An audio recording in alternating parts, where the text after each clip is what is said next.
Every mental complex explained. The Savior Complex. The Savior Complex describes people who feel an uncontrollable need to rescue others, often believing it's their purpose to fix lives. It usually begins with good intentions like compassion, empathy, or a desire to protect, even, but gradually turns into dependence.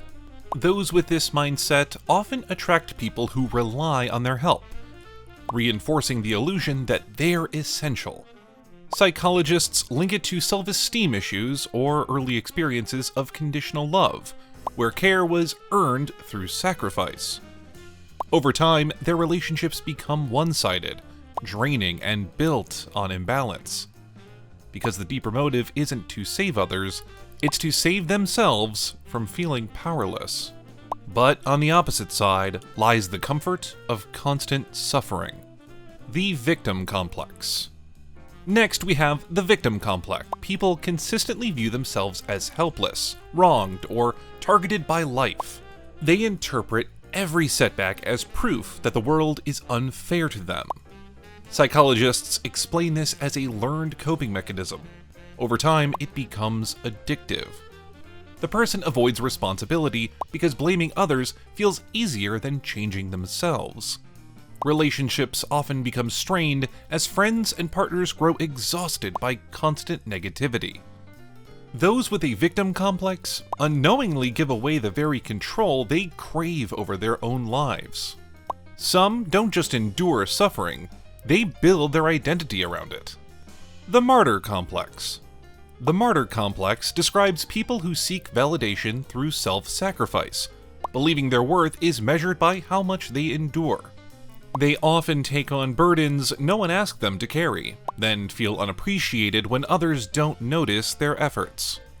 Psychologists link this to deep emotional conditioning, like growing up where love was earned through suffering or constant giving. Over time, they neglect their own needs, framing exhaustion as virtue and boundaries as selfishness.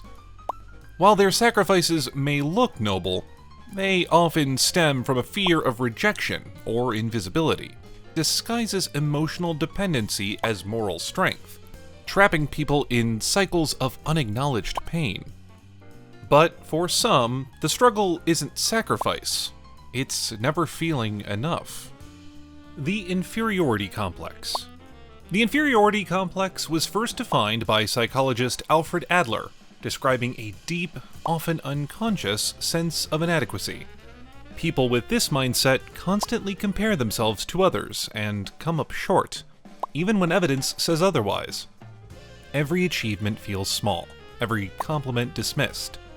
To mask the insecurity, they may overcompensate. This complex often begins in childhood through criticism, neglect, or constant comparison to siblings or peers.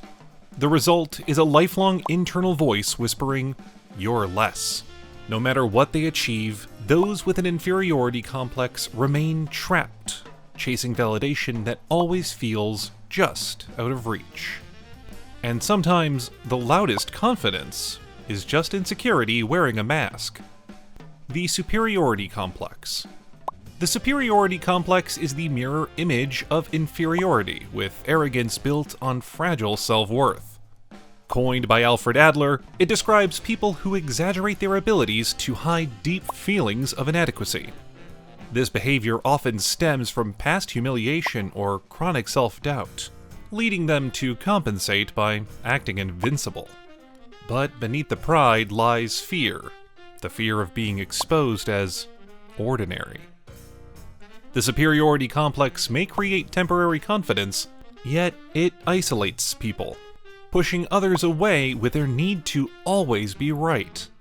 In truth, the greater the superiority shown, the more insecurity hides beneath the surface. But what if saving others becomes the only way to matter? The Hero Complex. The Hero Complex, sometimes called hero syndrome, describes a fixation on being seen as specifically the rescuer. People with this mindset seek situations, even dangerous or unnecessary ones, Psychologists note that this behavior can emerge from low self-esteem or unmet emotional needs, where admiration replaces genuine connection. In workplaces or relationships, it leads to over-involvement and burnout, as the person constantly inserts themselves into problems that aren't theirs to solve.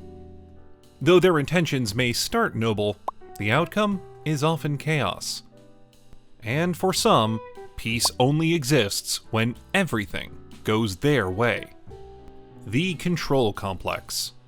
The control complex centers on the compulsive need to manage people, situations, and outcomes. Those who experience it often believe that without their control, everything will collapse. Psychologists trace this pattern to anxiety, trauma, or environments where unpredictability once caused pain. By controlling others, they try to recreate a sense of safety they once lacked. But this constant grip on life breeds tension, micromanaging relationships, resisting change, and fearing delegation. Ironically, the tighter they hold on, the more unstable things become. True control slips further away, replaced by exhaustion and resentment from those around them. The control complex is not about power itself, but about the fear of losing it. But when control fades, some turn inward, punishing themselves instead. The guilt complex is marked by persistent, excessive remorse over real or imagined mistakes.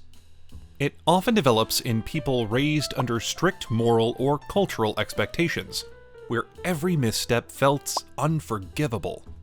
Psychologists explain that guilt, in moderation, guides moral behavior, but when it becomes chronic, it turns self-destructive. Those affected replay past events endlessly, questioning every decision and fearing future failure. This mindset can paralyze progress, as they avoid choices to escape potential regret. Over time, guilt becomes identity, a constant need to make up for something undefined. The guilt complex quietly erodes confidence and peace of mind, turning a healthy conscience into a lifelong emotional debt that never feels fully paid. And when guilt takes hold, rejection becomes the fear that never sleeps. The rejection complex describes an intense fear of being unwanted, criticized, or abandoned. Those who experience it interpret even neutral reactions as signs of disapproval. Psychologists connect it to early emotional wounds, childhood neglect, bullying, or unstable relationships, where acceptance felt conditional. As adults, these individuals overanalyze every word or gesture, seeking reassurance yet doubting it instantly.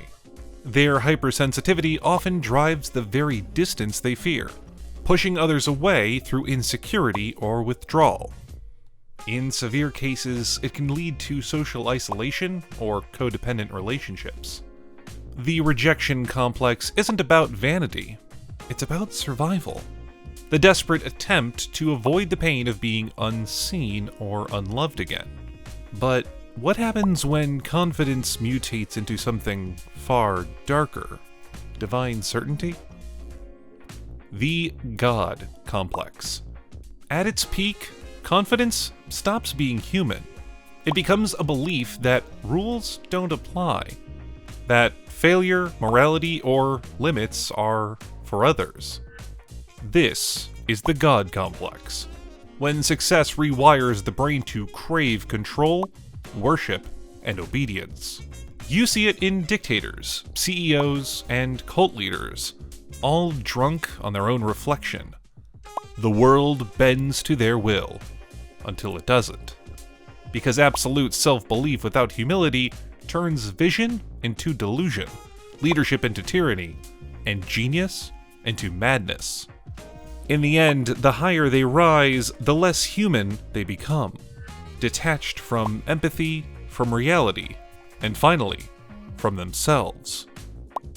But where do you think the line between confidence and self-destruction lies? Let us know in the comments.